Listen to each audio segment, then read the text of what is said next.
Doing great. What's on your mind? Oh, let's see. So this is Sam. You reached out to me in my DMs and asked if I wanted to join this. Yeah.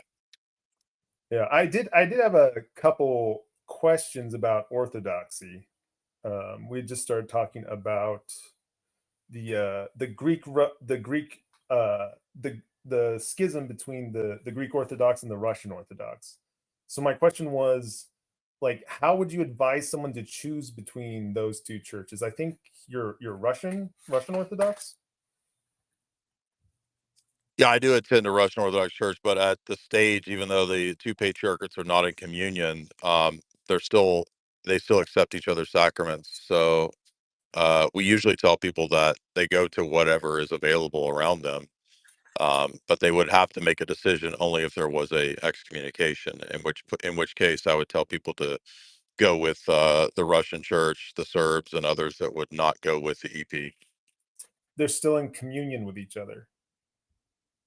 They accept each other's sacraments, but they're at the canonical stage of not being in communion. So they removed each other from the diptychs a couple of years ago, and at this point, either the schism will be healed, or they will excommunicate one another. Okay, so there are just so it's not it's not totally excommunicated yet. It's just Correct. There's and Orthodox canon law, there's stages to these things, and they're not at that stage. But as I pointed out in DMs, like this is not unheard of. There've been many cases in history when patriarchs have been out of communion with one another. sure. I mean, obviously the Roman Catholic Church is out of communion, and so I wanted to understand the contrast between Roman Catholic, the Roman Catholic schism, and then the Greek and Russian Orthodox schism, because it seems like there's, well, I guess you wouldn't consider it a schism yet. Is that true? Not technically yet, but it could progress to that. So this is the first time I've heard. I have some friends that are Eastern Orthodox, and I've asked them about this, and they haven't explained that to me. So that's good to know.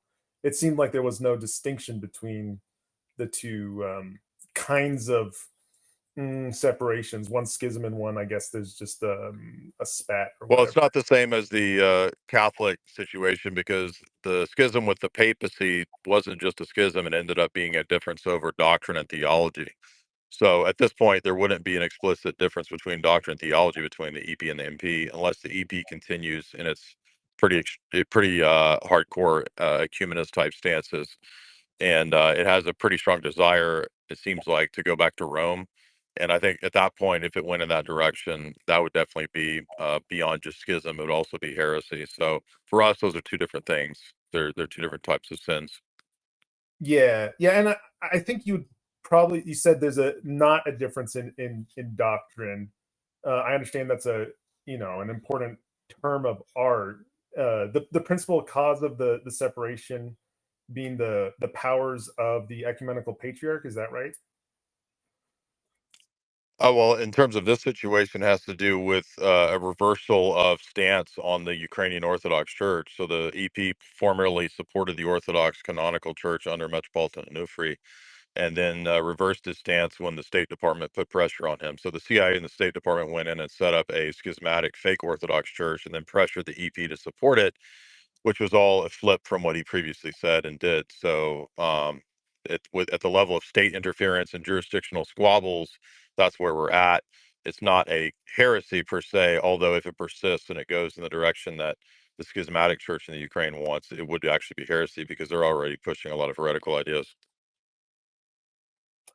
Which church are you saying is pushing radical ideas? The Greek Orthodox or the No, ecumenical I church? said in the Ukraine, the State Department and the CIA went in and set up a schismatic Orthodox church founded by people who were previously rejected, like Duminko, as not even being validly ordained. The EP previously rejected any of that and supported the canonical Orthodox Church in Ukraine. And so it reversed its stance and now supports the open schismatic group that the CIA openly set up. So that's This the EP's mistake, and it was done at the behest of the State Department and the CIA forcing and pushing the EP to do so. Okay. And you said that that's open, that the CIA and State Department did that, or that's just Yeah, you something. can go read the public. I mean, they even had it on their website. They congratulated State Department congratulated the schismatic Ukraine church from being set up, for being set up, I should say. And former CIA head flew over there and gave rewards to the Dumenko schismatic. That's the head of it. Okay. And then isn't like the Russian Orthodox Church like setting up churches in Africa now as well? I believe I read that. Yeah, I mean, the Russian church has mission churches everywhere, Europe, Africa, France. I mean, there's a lot of growth of the church set in France now that the Oh, Roman Catholic churches are basically going out of business. how big of a deal do you think? Excuse me, my son's in the background. How big of a deal you think it is that the Russian Orthodox and the Greek Orthodox Church don't commune with each other? Again, there's multiple examples where this has happened in church history, like the Meletian Schism in the fourth century. You have the Macedonian Schism that I sent you an article about. You have a more recent healing of a schism, Bulgarian Schism. I mean, all these things have happened multiple times in the first millennium and the second millennium of Christianity. So it's unfortunate, but it's pretty common in church history. Sure. Do you Okay. find that to be a defeater? I mean, do you think that the Lutheran Missouri Synod splitting from the others is that a defeat for Lutheranism? Oh, well, so I the way you explained it, it's not a defeater until unless there's a complete schism. It wouldn't be a defeater. However, that would not be an issue for Protestants, as we have a different idea of what the church is. So Protestants don't have institutional the fact that um, Protestants all don't share in the same institution is kind of like the definition of Protestantism almost. So I don't think that would be an issue for Protestants. But if So would that mean that Protestants don't have normative authority? um why do you ask? Well, the idea of being able to excommunicate some group presupposes that another group has or believes they have normative authority. And so that means that you can bind people's conscience to a decision in an ethical way. So in ethics, normativity has to do with oughts and binding people to moral oughts. But since Protestantism has no quote institution, as you said, that's kind of a single institution, it would seem to follow that there's not really any normative authority, and so there's not really anything that's any kind of sensible excommunication or any kind of real sensible notion of schism. No notion of schism. Well, so let's see. So you do have different Protestant churches. Some have open communion, some have closed communion. And so um Yeah, so that would speak to my point that there's no normative authority. um and so like for example the LCMS, communion, it would not be you would not take communion with someone unless you shared the same doctrine. Is the point? It's part of it is a showing of doctrinal unity. Do you think that the church fathers of the Council of Nicaea believe the same thing as the Lutheran Missouri Synod? Do I believe the church fathers at the Council of Nicaea believe the same thing as the LCMS? I imagine there are Yeah. differences. Do you think they were Christians? Yes. Do you think that they had normative authority or that they believed that they could excommunicate people like Arius? Well, so excommunication would mean that you do not allow them to take communion from your church. Well, yeah, you kick them out, right? So you hand them over to Satan, like Paul says to the Corinthians. Uh, well, if you refuse someone communion, then you're not having communion with them. Well, that's not all that's in excommunication. You're also banned from the church and all the sacraments. So it's not just communion; it's any sacrament like confession or even marriage. So you don't get any of the church's sacraments if you're excommunicated. But what I'm getting at is if the church at Nicaea, as an example, believed that they had normative authority to excommunicate people from the church, meaning that they're banned and they're outside of it, then they had normative authority. How come your church doesn't have normative of authority as a principle operating in it when the church fathers at Nicaea thought they had? It seems like it's a totally different group, a totally different church. Um, let's see. So whether something is right or wrong or true or false doesn't depend on our ability to discern it. So if so for example, so I would subscribe to the First Council of Nicaea not because the church uh said it. However, I would subscribe. Yeah, that's not addressing what I asked you. So remember when you said philosophy was a crap discipline? Yes. This is where you should have learned from it because you would understand what normative authority is.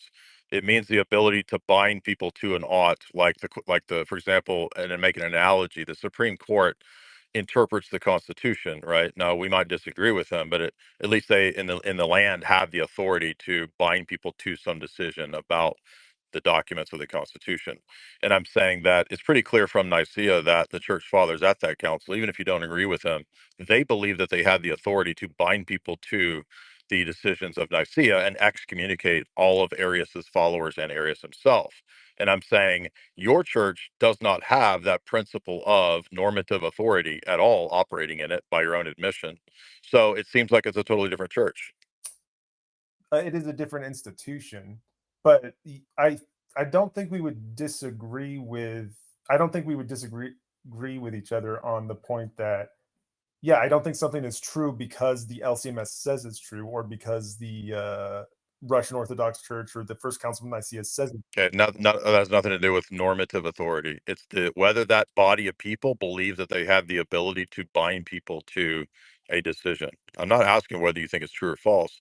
I'm asking whether you think or admit that they had that in their minds as something that they could do. Oh, perhaps they did, perhaps they did not, but I'm not concerned with what they believed. Oh my God. So you're not concerned with what Nicaea believes. That's correct. Yes. Wow. Well, I mean, it's funny because at least Luther was concerned with what Nicaea believed because he believed himself to be, it's in some sense, a Nicene Christian. So, at least you're pretty honest about what being completely divorced from what the Council of Nicaea taught. You don't care. Well, I care to the extent that I that I believe it. So it's not true from the fact that it was voted on by a bunch of bishops. Yeah, you're going away from yeah, it has nothing to again, maybe if you'd had philosophy, you would know the difference between certitude and normative authority. They're two different things. You keep going back to certitude, which is not what I'm asking you. I'm asking you if the council fathers believed that they had normative authority, that is, that they could bind people's decisions, even if you think it's wrong, they believed if they excommunicate Arius and his followers, they believe they have the authority to do that. And you admitted that your church or your group doesn't really operate that way and is a different institution. So to me, that sounds like you're a sectarian and you're not actually in any historical church. Let's see. Um, so as you point out, I'm not a respecter of the discipline of philosophy. I think you can get carried away with these abstract terms and end up lost from them. People I respect historically aren't people of the philosophical discipline. So that's true. Um, yeah, I think Yeah, but maybe that's from coming from a place of your own pride and ignorance because you would know the difference between what I'm talking about instead of just shitting on people's lifetime study and research out of the gates when you don't know anything about it. So it's just funny to me that you came into the DMs talking shit about how I don't have any background that's any worth anything. And that when you come to the debate to discuss stuff, you can't make basic distinctions between individual certitude and the idea of normativity. yeah. So I think if you can't explain something, like Feynman said, explain it to a child, then maybe you don't understand it yourself. That's sort of the And I don't understand the difference between normativity and certitude, even though I explained it multiple times. It's the difference between so individual, abstract, knowledge, conceptual objectivity, that kind of stuff, versus a body of people binding other people to a decision. Those are two different things. yeah. So suppose the Council of Nicaea had voted differently. What would I have? Would you do with that? How is that relevant to what we're talking about? That's not even what happened. Suppose they had voted differently than they did, then tell me about this process of binding one's conscience. Again, like that's not it's missing the point of what I'm arguing. Again, you can't you literally can't make this distinction. I don't think you understand the difference. Do you understand the difference between me saying 2 plus 2 equals 4 and a body of people saying that you ought to believe that 2 plus 2 is 4? Those are two different things. Do you understand that in the Reformation, there's this doctrine of the freedom of conscience? Mm. And the Reformed confessions, the Lutheran confessions, they all talk about the right of private interpretation, the freedom of conscience, and the freedom of worship. Those are classical Reformation ideas. Those do not line up with the church of the first 1,000 years, as an example, because the church of the first 1,000 years consistently in the ecumenical councils binds people to those decisions. I don't care whether you think it's wrong or right. I'm making a different point that that body of people, that historical entity, the church, believed and acted as if they had normative authority, whether it's wrong or right. They believed and acted that way, correct? I mean, we can stipulate that. I'm fine with that. Okay. So if they had this feature, which again, if you look at Paul's letters to the Corinthians, he tells the Corinthians to excommunicate and throw out the people that don't live according to the Christian principles. He tells them to hand them over to Satan, kick them out of the church because they're causing a ruckus at the Lord's Supper, they're not reverencing it, etc. So there's excommunication for the church as a normative principle and power that they have. This is something that exists all the way up until the Reformation, calling into question this idea and getting rid of the notion of normativity. It's not a question of individual certitude about what's right or wrong. It's a question of historical bodies of people believing and calling people out and excommunicating them. So the point then is Lutheranism is not the historical church because it rejects the church having normative authority. So I don't think the church has ever so when you say normative authority, uh so something is decided to be right or wrong based on the vote of a council. Oh my gosh. Are you serious? See, this is why it doesn't make sense for people like you to be so arrogant and come into my DMs and talk so much shit. And after the fourth explanation, you still don't understand what I'm saying. So you actually came into my DMs as a matter of No, well, you came on to the comments talking shit about me yes. and how bad I was and how nasty I was. And then in the comments, I have a crap discipline of philosophy. And you Say can't again? make a basic distinction. You Are said you I've there? studied a crap discipline. Hello? Hello. Hello? Hello? Can you hear me? Can anyone else hear me? Hello? All right. Can you all hear me? We're just going to move on. It's a complete waste of time.